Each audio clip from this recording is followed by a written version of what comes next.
Vai falar agora sobre avivamento e reforma. Atos 3 e Isaías 43 também, vamos deixar marcados. De modo, verso 20, Atos 3, 20. De modo que da presença do Senhor venham tempos de refrigério, e ele envia o Cristo, que já vos foi predeterminado, Jesus. É necessário que o céu o contenha até o tempo da restauração de todas as coisas, sobre as quais Deus falou pela boca dos seus santos profetas desde o início. De modo que da presença do Senhor venham tempos de refrigério. A palavra tempos aí é a palavra kairos, que é o tempo oportuno de Deus. Então ele diz que vão ter tempos oportunos onde Deus vai enviar refrigério, e ele fala que vai ter um outro tempo que é chamado de restauração de todas as coisas. E entre uma coisa e outra, não está aqui, mas eu acredito que precisa da palavra reforma. Restauração é diferente de reforma, porque a restauração, ela tem a ver com colocar o mesmo material no lugar. E a reforma não necessariamente. Você pode fazer uma reforma de uma cadeira de, sei lá, não sei o nome de madeira. Qual é o nome de madeira, Rafa? Hã? Acácia, maçaranduba, sei lá. Enfim, você vai restaurar a cadeira, você pode usar um outro material de madeira, e aí a cadeira está restaurada, ela voltou a ter um pezinho, não está quebrado, enfim. Mas quando a gente restaura, a gente usa o mesmo material, então é diferente. Lógico que a restauração é muito, muito mais completa que a reforma, mas a reforma, ela prepara o caminho para entrar em restauração. E aqui, restauração de todas as coisas, obviamente está falando do retorno de Jesus, ou do início do milênio, e onde vão se iniciar a restauração de todas as coisas. E ele diz que antes disso acontecer, vão ter oportunidades que o Senhor vai abrir para enviar um tempo de refrigério, que é a mesma expressão usada pelos avivalistas, né? Tempos de refrigério seria, então, momentos oportunos, uma janela que se abre para o Senhor derramar avivamento sobre a terra, ou sobre regiões inteiras, e por aí vai. E Isaías 43, versículo 19, que é o texto mais básico desse ensino, eis que eu faço uma coisa nova, ou uma nova coisa, e agora mesmo está saindo à luz. Então ele está falando que tem alguma coisa saindo à luz, e essa coisa é nova. Porventura, o Senhor pergunta para a gente, não percebem? Por que a gente não percebe quando o Senhor às vezes está fazendo coisas novas? Porque normalmente onde ele está fazendo uma coisa nova é num lugar impossível de ser feito. E ele diz, eu porei um caminho no deserto e rios no ermo. A coisa nova que o Senhor está fazendo em Isaías é que ele vai fazer uma coisa num lugar que não é comum de ser feito. E quando o lugar é um lugar seco, é um lugar improvável, normalmente a gente tem dificuldade de perceber essa coisa nova. E normalmente quem percebe essa coisa nova são esses homens que a gente chama de avivalistas. Então, se você olhar a história, por exemplo, em Los Angeles, antes do avivamento de Azusa, e tudo que aconteceu antes, o que você vai perceber? Uma teologia liberal surgindo, teologia liberal no sentido de não ser ortodoxo, não ser fundamentalista nas interpretações, porque essa expressão fundamentalista, ela ficou negativa, né? Tipo assim, é errado ser fundamentalista. Mas ser fundamentalista é basicamente crer que Jesus nasceu de uma virgem, que ele ressuscitou, que não pode sexo antes do casamento, sexo é dentro da aliança, tudo isso é fundamentalista, e é tido como uma expressão ruim. Ser fundamentalista é algo ruim hoje para o mundo, né? E naquela época isso começou. Então os teólogos, eles não acreditavam mais no nascimento virginal, eles não acreditavam mais no poder do sangue de Jesus, não acreditavam nos milagres do Êxodo, eles diziam que era uma metáfora. Grande parte dos teólogos não acreditavam no livro de Gênesis, e isso ainda existe hoje, tá? Muito forte. Tem teólogos que vocês ouvem aí que creem assim e vocês não sabem. Não vou citar nomes, não vou citar nomes, não vou citar nomes, não vou citar nomes, não vou citar nomes. Não vou citar nomes. Para vocês ficarem espertos. Então o cara diz que Gênesis é uma metáfora também, que Deus criou um macaco, e aí do macaco veio você, veio eu. Agora, esse eu vou citar para chocar. Sabe quem acreditava desse jeito? C.S. Lewis. Triste, né? Ninguém é perfeito. Obviamente, C.S. Lewis não era liberal, né? Mas nessa parte, nessa parte da... Ele não está sozinho não, tá, gente? Tem um monte de teólogo que acredita nisso aí. E ele acredita que não foi tipo assim, não faz sentido Deus criar um homem da lama. Entendeu? Então foi Deus que criou todas as coisas, mas houve uma evolução. Um evolucionista cristão, né? Isso existe. Então nessa época era terrível. E ninguém estava vendo, assim, ninguém. Poucas pessoas estavam vendo o que o Frank Bartman estava vendo. Então ele trocou cartas com o Evan Robert, aquilo incendiou o coração dele, e ele praticamente que sozinho começou a mobilizar pessoas para orar por um avivamento que estava vindo dentro de um cenário muito improvável que acontecesse alguma coisa. Então avivalistas, eles são pessoas que veem antes de todo mundo ver. E eles conseguem ver que Deus vai fazer coisas no meio do deserto. E por isso, essas pessoas, elas se tornam meio desequilibradas. Porque eles estão vendo uma coisa que ninguém está vendo e eles estão vendo sozinho. Então, Frank Bartman mesmo, assim, é porque a gente lê os livros, gente, e a gente lê os livros, tá? Eu não sei o quanto você gasta de tempo lendo biografias, mas isso é uma coisa que você deveria começar a fazer amanhã de manhã. Então tem muita coisa para você ler sobre a vida desses homens. São coisas que a gente vê e admira e compra o pacote inteiro, mas era um tremendo desequilíbrio dos caras. Então ele jejuou tanto e orou tanto que a mulher dele falou: cara, tu vai morrer. Porque ninguém aguenta ficar muitos dias sem dormir e muitos dias sem se alimentar. Tipo assim, o pacote perfeito para você entrar numa exaustão emocional, mental e pifar. Mas esses caras não tinham terapia, não existiam essas coisas nessa época, as pessoas não tinham acesso ainda. Mas eles ficam desequilibrados. Hoje a gente tem como ficar menos desequilibrado, porque a gente tem igreja, a gente tem gente que é inteligente, que fala pra gente, olha, você vai queimar dos dois lados e tal. Mas David Brainerd, por exemplo, morreu com 29 anos, orando com tuberculose na neve. 29 anos, meu amigo. O cara foi consumido por uma visão que ninguém estava vendo e aí pifou. Então, vem no combo. A gente quer ser avivalista, mas a gente não quer o combo. Então as crises vêm no combo. Então a gente precisa entender que quem vê primeiro vai sofrer, porque viu primeiro. E aí a gente precisa de cuidado para não entrar nesse desequilíbrio ao ponto de morrer com 29 anos, cuspindo sangue na neve, né? A ideia é a gente ficar vivo para poder ver acontecer aquilo que a gente viu primeiro, até que a gente consiga contaminar mais pessoas com a mesma visão que a gente está vendo. E isso nem sempre é fácil. Então o Senhor está fazendo coisas no meio de coisas muito difíceis de se acontecer.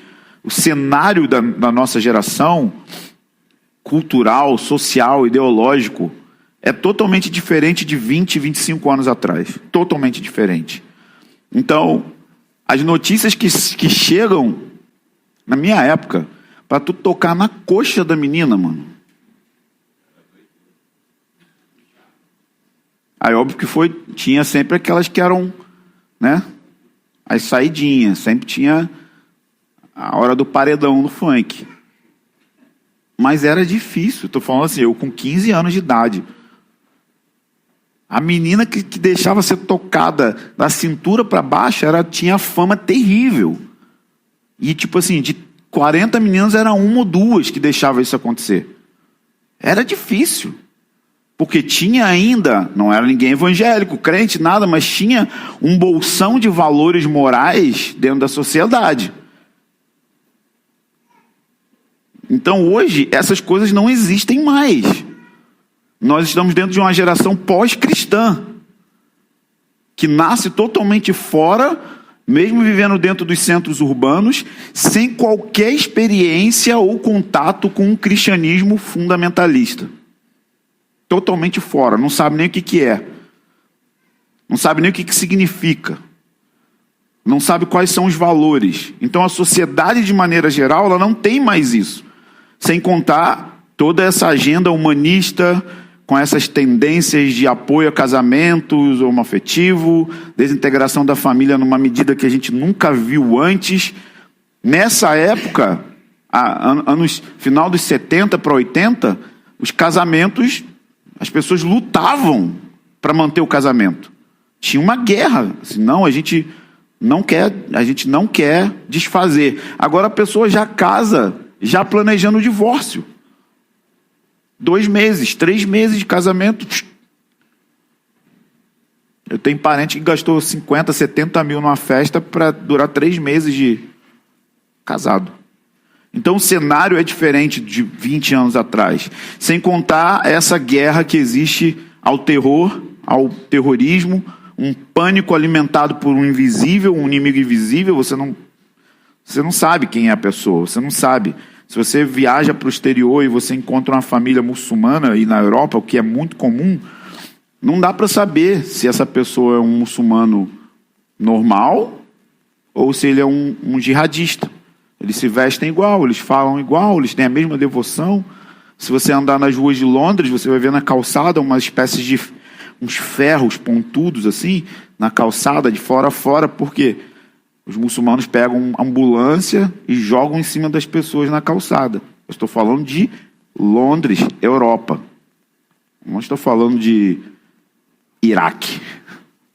Os países mais seguros do mundo hoje são os países mais fragilizados, por causa do aumento do evangelismo muçulmano na Europa. As pessoas não estão mais fazendo filhos. Então os muçulmanos casam com 5, 6 mulheres. Em cada um eles vão colocar uns 10 bonecos. Desses 10, eles conseguem aí, vão pegar 5 de cada e discipular. E assim a Europa vai sendo dominada pelo evangelho de Alá. Essa é a situação que a gente se encontra. Então não é fácil a gente crer que Deus vai fazer alguma coisa tão extraordinária dentro de um cenário caótico como esse. Mas é exatamente isso que o Senhor sempre fez na história da igreja. Nos dias de John Wesley, o tamanho da injustiça com crianças, até com os animais. Você sabia que John Wesley foi o cara que influenciou Wilberforce a criar a Sociedade de Proteção aos Animais? Porque os animais eram... A galera vegana hoje fica triste. Naquela época, meu amigo, não tinha... As pessoas não comem porco hoje com medo de pegar doença. Cara, o porco hoje é mais limpo que um monte de gente. Onde ele come, o tanto que ele toma banho. A gente tem a ideia do porco de São Gonçalo, andando no valão, comendo cabeça de boneca. Mas não, hoje tem todo um tratamento para os animais. O animal tem que ser vacinado, o animal vai no veterinário. Naquela época, meu amigo, não tinha nada disso. Os animais sofriam. Então, até nisso, sim, crianças não tinham acesso à escola, crianças não tinham acesso a lugares onde eles pudessem ser acolhidos se os pais morressem. Era muito comum ver muita criança na rua, mendigando, prostituindo. Eram dias muito difíceis. E no meio da escuridão, Deus fez o que fez com John Wesley e o movimento metodista. Então hoje, a gente tem aí, gente, mais ou menos, 22 sinais que Mateus relata, Mateus 24, quase todos eles acontecendo ao mesmo tempo. Não são todos, mas quase todos eles estão acontecendo ao mesmo tempo. Então a gente ainda nem entrou no princípio das dores. Nem entrou. Mas já tem um monte de coisa do princípio das dores acontecendo. Imagina quando começar a acontecer. Será que a gente vai continuar tendo esperança no Senhor, no meio de tudo isso que está acontecendo? É um grande desafio permanecer esperançoso. Então, o que está para acontecer aqui? Joel 2,17 diz que as nações estão perguntando: onde está o teu Deus? Joel 2,17. Onde está Deus no meio desse caos? Onde está Deus no meio de toda essa confusão? O mundo está perguntando isso, a igreja está perguntando isso, as pessoas estão atrás de respostas onde elas não vão encontrar. Eu tenho um amigo muito precioso, e ele tá, cara, cada bala perdida que rola, ele vai pro lugar com a câmera, e ele, cara, ele mobiliza um motim assim, cara. É óbvio que é terrível, criança morreu de tiro, gente, é terrível a dor, não faço ideia, não tem ideia. Aqui, o que eu estou querendo dizer é que ele está colocando toda a expectativa dele numa justiça que ele não vai ter. Ele não vai ter. A tendência é a injustiça ficar mais injusta. É injusto, porque era uma criança que estava ali passando, alguém deu um tiro, sei lá, se foi polícia, se foi ladrão, se foi bandido, não importa. Isso não é legal, isso não é correto. Mas o mundo quer justiça. E o mundo está perguntando, onde que está Deus no meio disso tudo? Sabe, cadê Deus? E a gente está transicionando para um tempo onde a igreja vai começar a responder isso. Eu não sei se é daqui a 5 anos, eu não sei se é daqui a 3, eu não sei se é ano que vem, mas eu tenho certeza que a gente está transicionando para ser a geração de transição, como a de Êxodo, como a de Jesus e como a geração do fim dos tempos. E sempre que transiciona, sempre que a gente está saindo de um lugar para o outro, o que é marcado é, no meio da crise, um aumento exponencial de sinais e maravilhas, mas não restrito simplesmente a pregadores, mas isso acontecendo de uma maneira muito orgânica, muito global em toda a terra. Alguém precisa voltar a crer nisso, porque a gente fala, e a gente fica tipo numa espécie de canção que entorpece, uma canção que... E a gente fica só com sonhos que não serão realidade, sabe? Sonhos que nem deveríamos ter, sonhos que são só ilusão, mas não tem como a gente dar uma resposta para o mundo e para esse caos sem a igreja ser batizada com tanto poder que dá respostas, sabe? Então, é óbvio que não dá para a gente dizer quando que isso vai acontecer, mas dá para dizer quando a gente pode começar a se preparar. Amanhã, por exemplo.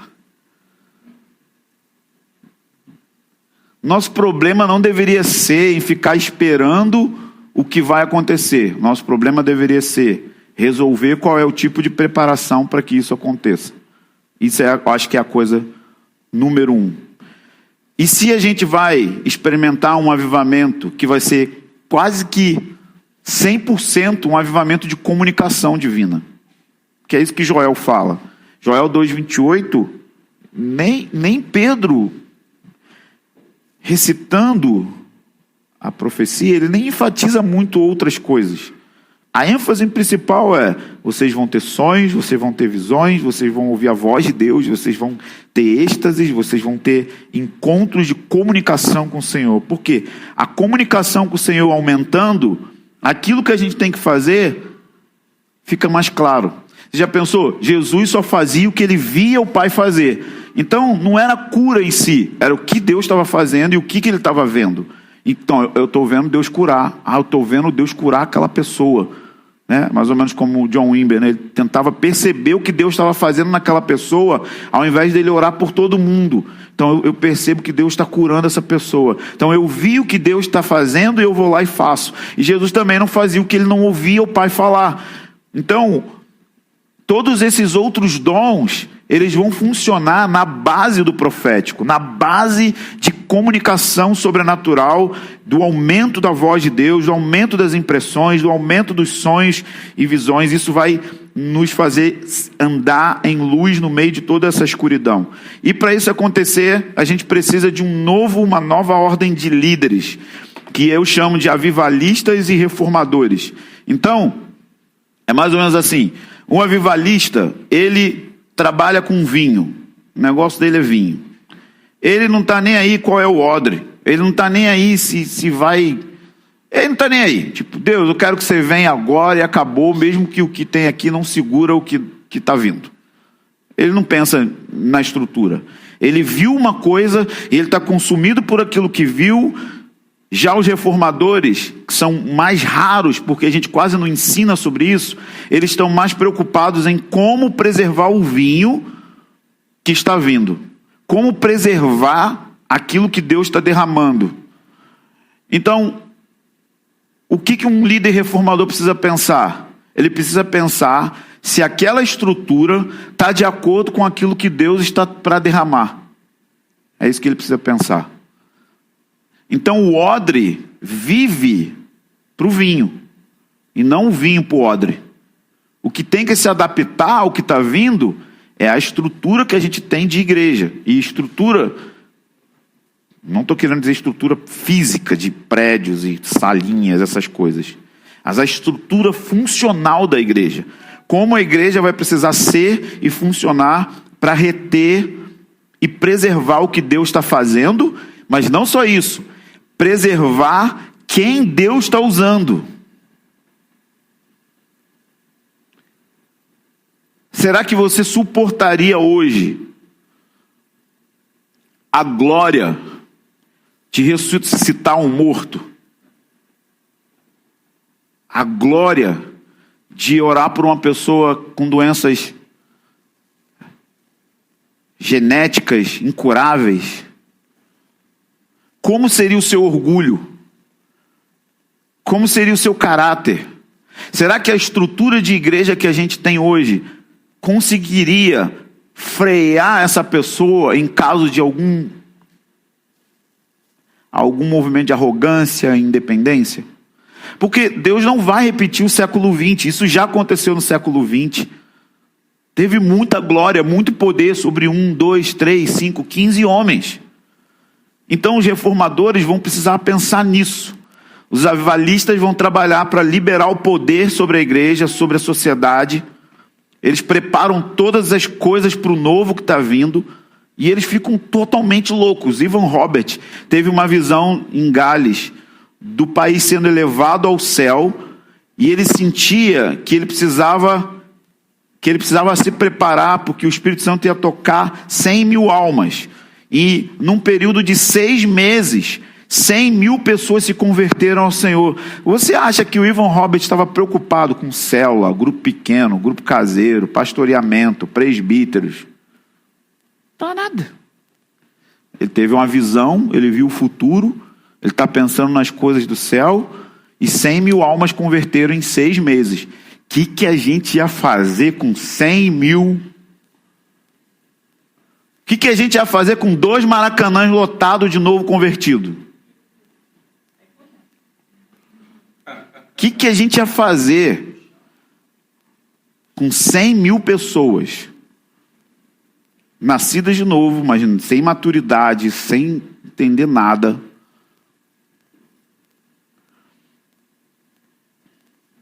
E o que ele fez quando ele teve essa visão?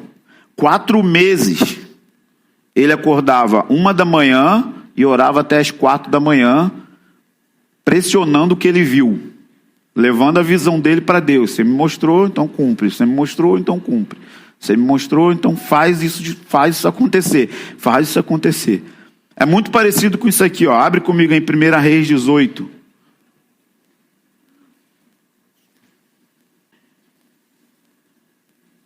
Reis 18, 41 até o 45. Olha isso. Então disse Elias a Acabe: sobe, come e bebe, porque tem um som de abundante chuva. 3 anos e meio sem chover, tá? Seca. Acabe subiu para comer e beber, mas Elias foi para o pico do Monte Carmelo e inclinou-se por terra e meteu o rosto entre o joelho. Dizem que as hebreias pariam assim. Então, eu não sei nem fazer isso, gente. Precisa de enfiar a cabeça aqui no joelho e prostrar assim. Foi isso que ele fez. Ele viu algo, ele ouviu, ele falou: eu ouço um som, chuva. Acabe foi comer e beber, e ele foi parir o que ele estava vendo. E ele disse ao moço: sobe agora e olha para a banda do mar. Ele subiu e olhou e disse: não há nada. Então disse Elias: volta lá 7 vezes. Porque é isso aí, cara. O profeta fala com a igreja: olha a chuva. A igreja vem domingo e fala: não há nada. E aí o profeta vai: 7 vezes, olha de novo. Você não está vendo bem. Você precisa ver 7 vezes. Sucedeu que na 7ª vez, disse: tem se levantando do mar uma pequena nuvem, do tamanhozinho da mão de um homem. Então Elias disse: sobe e fala para Acabe, arruma os seus carros e desce, para que a chuva não te impeça. Meu amigo, teve enchente. Arruma os carros de cavalo e vai, porque não é chuvisco. Vai alagar. E sucedeu que um pouco de tempo o céu se escureceu de nuvens e vento e caiu uma abundante chuva. É isso. O avivalista, ele está vendo o que vai acontecer, ninguém está vendo o que está acontecendo, as pessoas ficam indo lá, toda reunião vê. Vai ter nada. Enquanto isso ele está lá, sentindo a dor daquilo que ele viu, ferindo ele. As angústias, as precipitações do Espírito Santo, ele está sentindo. Ele não está preocupado se tem alguma infraestrutura para cuidar da chuva. E de fato, eles não têm que fazer isso. Não é o trabalho deles fazer isso. Não tem como as pessoas terem tudo. Essa é a parte desse estilo de líder. E eles vivem num espírito de urgência muito grande. Vai acontecer e vai acontecer logo, mas ninguém está vendo. Tanto é que ele fala para o rei: se organiza, porque vai alagar. Se organiza, porque o que está vindo não vem há 3 anos e meio. Vocês não viram o que está vindo. Você não viu essa quantidade de água que está vindo. Já os reformadores, eles estão para fortalecer a igreja, focados na constância e em como manter esse mover de Deus funcionando. Eles trabalham não apenas pelo derramar, mas reformadores trabalham por uma cultura, de maneira que aquele local que está recebendo aquela presença se torne algo não apenas por 1 ano ou 2, mas uma constância daquilo que o Senhor está fazendo. E esse tipo de líder é o tipo de líder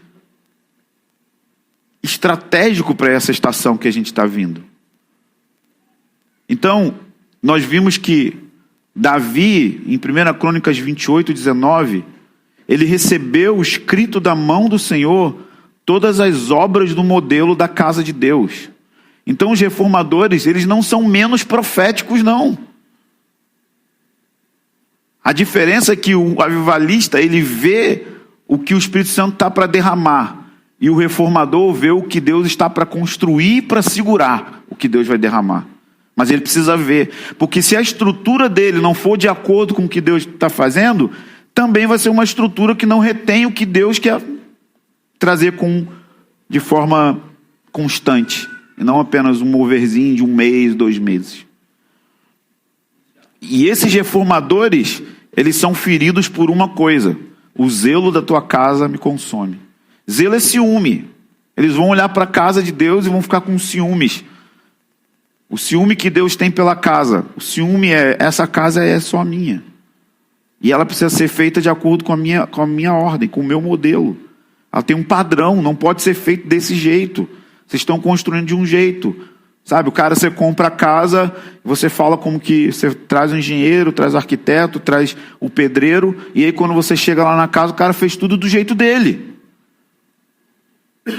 O dono vai ficar irritado, porque ele pagou pela casa, ele pagou pela obra, ele pagou pelos materiais, ele pagou por tudo. E aí decidiram fazer, sei lá. Achei que tinha que botar uma bandeira vermelha aqui. Mas eu não gosto de vermelho. Mas a gente achou que combina com tapete. Mas como assim? A casa é minha. Vocês não podem fazer isso. E foi isso que Davi recebeu. Ele recebeu a planta da casa de Deus, mas ele recebeu também o que Deus sentia pela casa. Então nós somos os líderes. Nós precisamos discernir o que o Senhor está querendo fazer com cada um de nós. Você é um avivalista, você é um reformador, você quer ser um reformador, você quer ser alguém que vai cooperar com as estruturas da casa de Deus. Então eu creio que reforma tem a ver com consertar coisas que estão quebradas. Vamos reformar coisas que estão quebradas. Então a primeira coisa que eu penso quando eu penso em reforma é família. Vamos trabalhar como líderes para consertar aquilo que está quebrado dentro das famílias. E aí, isso começa em mim, começa em você, com as nossas famílias. Família. E aí nós vamos para a família espiritual, como líderes. Talvez você ainda não casou, você talvez não tem filho, mas você tem uma família espiritual. Você tem um grupo, uma igreja que reúne com você na casa. Você tem sido alguém diligente para restaurar os relacionamentos. Você tem sido um pacificador. Você tem sido manso. Você tem sido alguém que se importa com a dor de Deus quando vê maledicência, quando vê rebeldia. Você não é só uma pessoa que está aqui, você é um construtor. Então você não vai permitir que nenhuma dessas coisas aconteçam. Por quê? Porque você sabe que Deus não pode habitar num lugar onde tem rebeldia, onde tem maledicência, onde tem desobediência deliberada. Você começa a assumir um cargo de responsabilidade que traz descanso. Enquanto alguns vão estar pensando nessa chuva, outros estão pensando em como não perder a água da chuva. Se quem está pensando na chuva está pensando em como criar os diques para a chuva, ele não vai fazer nenhuma coisa nem outra bem. Nenhuma coisa nem outra bem.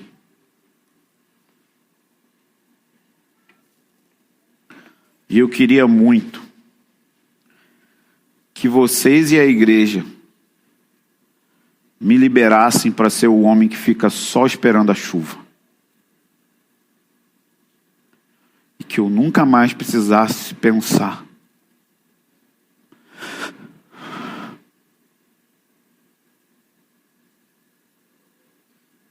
A não ser na chuva que está vindo. E que vocês fossem os primeiros a compreender isso. Porque, além disso, o meu anseio é formar outros que vão dançar a dança da chuva. Uma comunidade, uma equipe apostólica e profética que vai ficar levando chuva e a visão da chuva para outros lugares do Brasil, do mundo, das nações, em todos os lugares.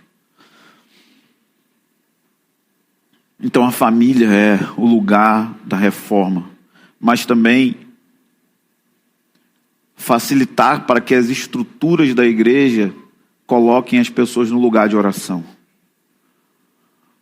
Toda a igreja precisa ser pensada como posso fazer para que 100% dos nossos membros estejam no lugar de oração. O que precisa ser feito estruturalmente? Eu não sei o que é. Mas eu sei que Deus vai dar graça para ter estruturas funcionais de tempo, de organização, de discipulado. Como essa ideia que eu dei. Peguem as mães e meditem. Mas imagina se a gente tem vários líderes que têm esse tipo de iniciativa e que supervisiona essa iniciativa. Eu garanto que a gente vai ter menos problemas de pastoreamento. Porque as pessoas vão estar encontrando a palavra, vão estar encontrando o Senhor, elas vão estar sendo curadas dos seus milindres, das suas dores, das suas infantilidades. Elas de fato vão amadurecer. O terceiro aspecto da reforma para mim é a aliança uns com os outros. É preservar a lealdade, é preservar a aliança. Como equipe de liderança, como igreja, realmente preservar o valor do pacto que nós temos uns com os outros.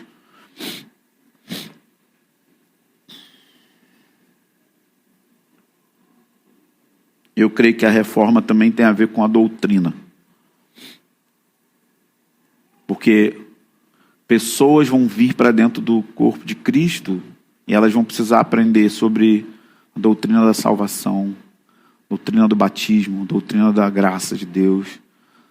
Doutrinas que são bases para que a gente creia em outras coisas. Então nós vamos precisar de mestres, de professores que vão tratar de teologia saudável ou a sã doutrina,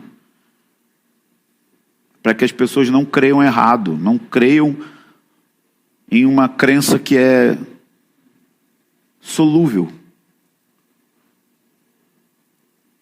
Há muito trabalho. Há muito trabalho pela frente. Mais do que a gente imagina.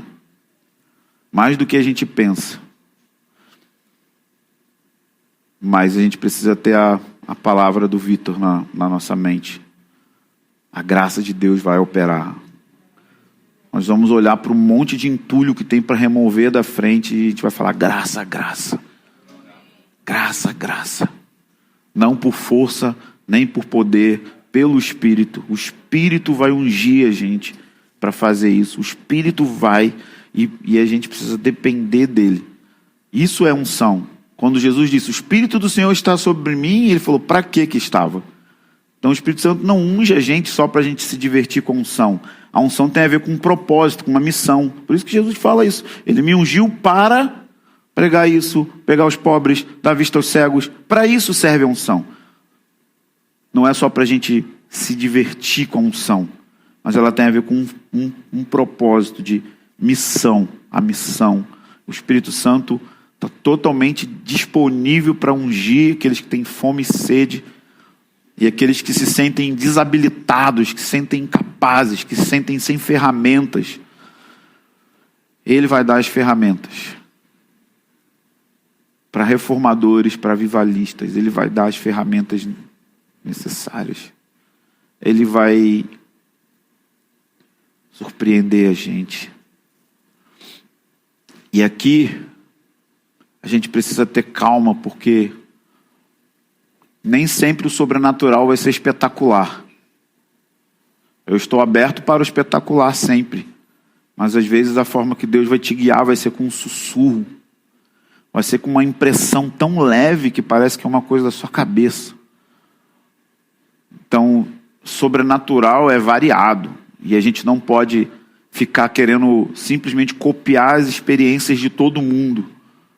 A gente precisa estar aberto para o que o Senhor vai fazer do jeito que Ele quer fazer. E se vai ser dramático, se a gente vai tremer, ter choque, rolar, ter arrebatamentos, a gente está aberto para isso. Mas se vai ser no meio do sussurro da voz dele suave, e isso vai mudar a sua história, o seu destino, a maneira que se lidera, sua casa, seu dinheiro, sua vida e tudo, sabe? Às vezes Deus pode vir e falar com você através de um membro. do corpo de Cristo, e aquilo é o sussurro suave da voz de Deus, é uma impressão pequena da voz de Deus através de um membro do corpo de Cristo. Eu tive uma reunião com o Haroldo esses dias, 2 dias atrás, e eu sentia que a reunião que ele teve comigo foi isso, foi um sussurro da voz de Deus. O que ele estava falando na reunião? Eu quero te ajudar a investir uma parte do seu dinheiro em aplicação financeira, assim, assim, assim. E eu na hora falei, Deus, é isso.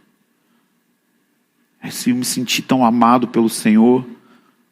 E Ele falou, você é muito fiel nos seus dízimos, nas suas primícias. E Deus tem te honrado, Deus tem te abençoado, mas agora eu quero te desafiar a ser fiel em juntar uma parte do seu dinheiro, em aplicar isso. Porque o Senhor quer fazer coisas muito poderosas no futuro, e algumas coisas vai precisar de dinheiro, vai precisar de recursos para você ficar livre para fazer isso. Eu falei, Deus, obrigado. Porque a gente fica querendo ouvir a voz de Deus e a gente padroniza, sabe? Não, a voz de Deus é só se for um trovão, é só se for um sussurro, é só se for isso, é só se for aquilo. Não padronize as formas como Deus se comunica com você.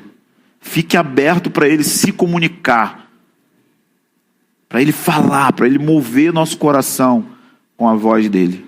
Amém? Faz sentido para vocês isso, irmãos?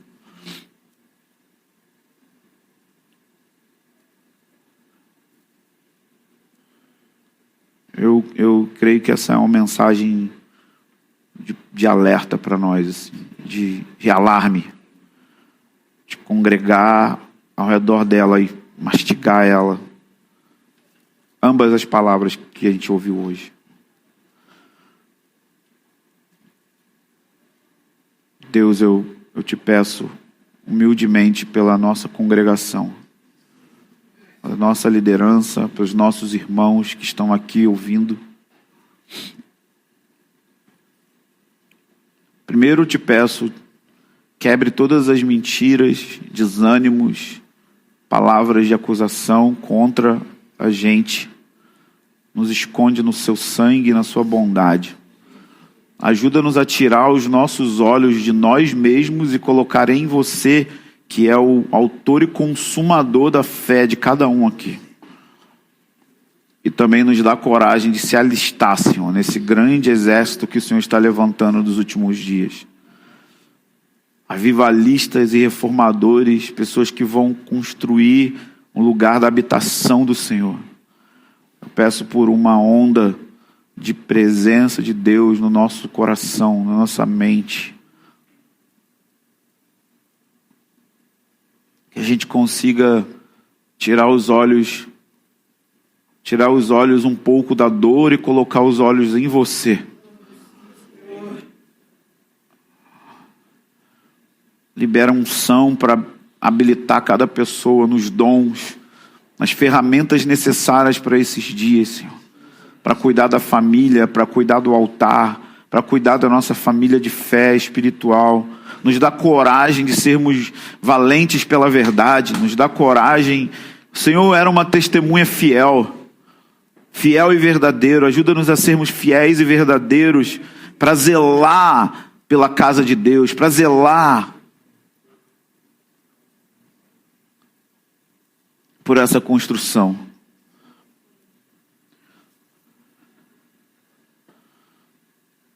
As Escrituras dizem que nos dias de Jeremias a lei tinha se perdido dentro da casa de Deus. Muitas vezes a palavra se perde dentro da casa de Deus. Deus não quer falar algo novo, Deus quer falar o que Ele já tem falado. E Ele quer que a gente pegue o que Ele já tem falado e que a gente comece a, de fato, a caminhar em cima das palavras que Ele já tem falado. Esse vício pelo novo é um grande perigo para que a gente não construa o que já deveria ter sido construído, pelo menos numa medida. Senhor, ajuda-nos a sermos obedientes com a palavra que você já tem falado nos últimos 3, 4, 5 anos. Nos mover em cima dela, Senhor, cada canto da nossa vida. porque você está vindo não só sobre o rio, mas sobre as nações da terra. E você vai usar famílias, você vai usar pessoas que nunca imaginaram. O exército de Joel está vindo, ele não tem rosto. Eles vão dar o som de alarme com as suas casas.